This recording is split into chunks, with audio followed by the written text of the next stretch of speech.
केसरिया पिटा जाई केसरिया पिटा जाई पवन सिंह के लाठी से केसरिया पिटा जाई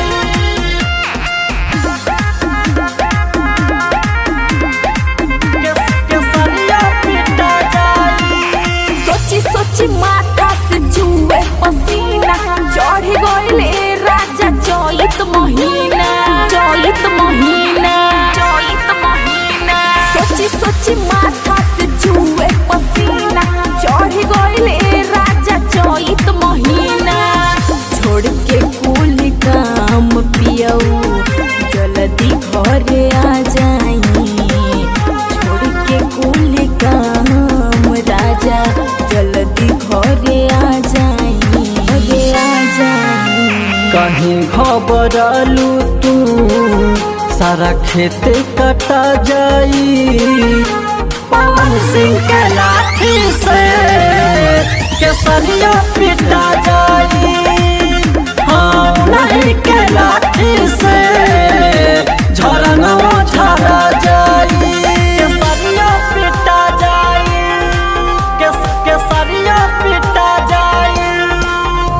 पवन सिंह के लाठी से केसरिया पिटा जाई। अकेले बानी परेशान लगत जवानिया में घाम फूल के जैसन दहिया मोर सुख के भइल काचा बादाम खोल के रखी अपन गेट तू करी हाथ दुआरी पे हमर बेट काल्हे हम आवतनी हो धरा दे हो हंसुआ के बेट जेठ के दोपहरी में दहिया लूहठा जाई जेठ के दोपहरी में दहिया लूहठा जाई कहीं घबरालू तू सारा खेत कटा जाई पवन सिंह के लाठी से केसरिया पिटा जाई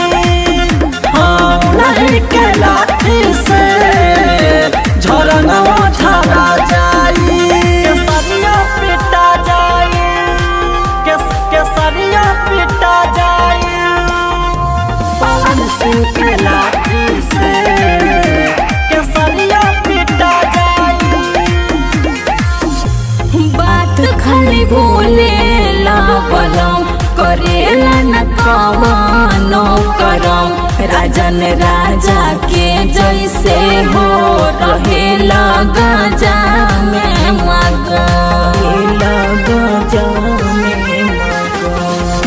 करना जान पाती के अपमान बात सुना खोली के अपन कान अनाज ढोई मजूरा